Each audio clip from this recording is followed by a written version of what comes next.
Breaking news অগ্রণী ব্যাংকের volt থেকে 10 কোটি টাকা উধাও হয়ে গেছে। আসলে কিভাবে এই 10 কোটি টাকা উধাও হয়ে গেল? মজার বিষয় হচ্ছে সেই টাকাটা চুরি হয় নাই, ছিনতাই হয় নাই, তাহলে ভোল্ট থেকে টাকাটা উধাও হয়ে কই গেল আর কারাই বা এই টাকাগুলো নিল? এই বিষয়ে আপনাদের সঙ্গে বিস্তারিত জানাবো। তবে তার আগে আপনাদেরকে আর একটা জিনিস জানাতে চাই যে অগ্রণী ব্যাংকের এই রোগটা নতুন করে না, ইতিপূর্বেও অগ্রণী ব্যাংকে এরকম অপ্রীতিকর ঘটনা ঘটছে। 2015 সালের 20 সেপ্টেম্বর যশোরের এই অগ্রণী ব্যাংকের একটি শাখা থেকে 21 লাখ টাকা উধাও হয়ে গেছিল। এরপর 2023 সালের 20 মার্চ মাগুরার এই অগ্রণী ব্যাংকের একটি শাখা থেকে 5 লাখ টাকা উধাও হয়ে গেছে। এছাড়াও 2023 সালের 11 সেপ্টেম্বর ঢাকার কামরাঙ্গীরচরের অগ্রণী ব্যাংকের একটি শাখা থেকে বিপুল পরিমাণ টাকা আত্মসাৎ হয়েছিল। আসলে এই টাকাগুলো কারা নেয়? এবার চলুন আমরা তাহলে সেই পাবনার ঘটনায় যাই যে 10 কোটি টাকা ব্যাংকের ভোল্ট থেকে কিভাবে টাকাগুলো হাওয়া হয়ে গেল। আরটিভি নিউজের প্রতিবেদন অনুযায়ী সেখানে বলা হয়েছে 10 কোটি টাকা অনিয়মের অভিযোগে পাবনা অগ্রণী ব্যাংক কাশীনাথপুর শাখার ব্যবস্থাপক সহ 3 জনকে গ্রেপ্তার করেছে পুলিশ। গত বৃহস্পতিবার 25 এপ্রিল দুপুরে অগ্রণী ব্যাংক কাশীনাথপুর শাখা থেকে তাদের গ্রেপ্তার করা হয়। দিনভর নানা তথ্য উপাত্ত সংগ্রহ ও জিজ্ঞাসাবাদ শেষে রাতে তাদেরকে সাতিয়া থানায় নিয়ে আসে পুলিশ।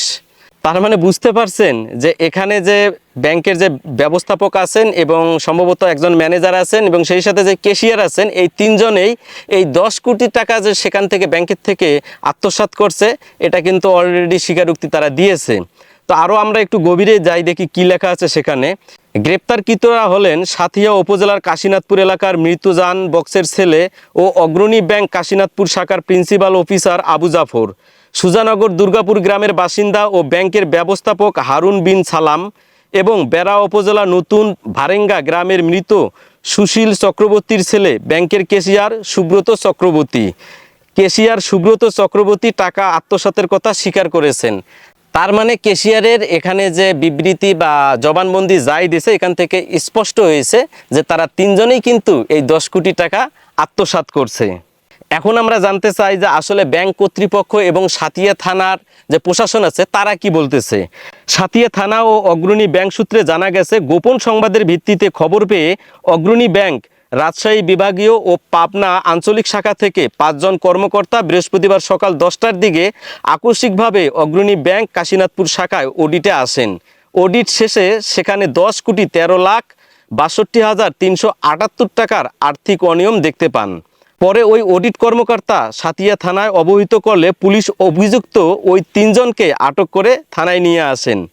এ ঘটনায় অগ্রণী ব্যাংক পাবনা আঞ্চলিক শাখার উপমহাব্যবস্থাপক রেজাউল শরীফ বাদী হয়ে সাতিয়া থানায় অভিযোগ দায়ের করেন। সাতিয়া থানার ভারপ্রাপ্ত কর্মকর্তা ওসি আনোয়ার হোসেন বলেন, আর্থিক অনিয়মের অভিযোগ 3 জনকে গ্রেপ্তার করা হয়েছে। শুক্রবার আটককৃতদের আদালতে পাঠানো হবে। পরবর্তীতে বিষয়টি দুদক আইনগতভাবে ব্যবস্থা গ্রহণ করবেন। তো এখন বিষয় হচ্ছে যে অগ্রণী ব্যাংকে ইতিপূর্বে কিন্তু এরকম ঘটনা ঘটছে। আসলে এই আমাদের ব্যাংকিং নিয়মের আরও কিছু আইন আছে যেগুলো আমি মনে করি যে কঠোর হওয়া উচিত। কারণ এই ব্যাংকের মধ্যে জনগণের আমানত সহ সবার টাকা পয়সা এখানে থাকে। তো যদি ব্যাংক কর্তৃপক্ষ যদি তাদের যদি ইনসাফ না থাকে, এখন ব্যাংকের যারা কর্মকর্তা আছেন বড় বড় কর্মকর্তারাই যদি চোর হয়, তাহলে তো ভাই এই ব্যাংকের মধ্যে সাধারণ জনগণ সেখানে টাকা রাখবে না।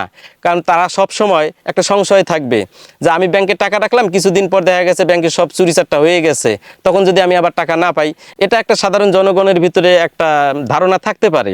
আমার ব্যক্তিগত যেটা অভিমত, আমি এটাই বলবো যে যারা ব্যাংকে চাকরি করে বা এই ধরনের অনিয়ম করে যারা, যদি হাতে নাতে সেটা ধরা পড়ে এবং প্রমাণ হয়, ওদের সমস্ত সম্পত্তি বাজেয়াপ্ত করে দেয়া।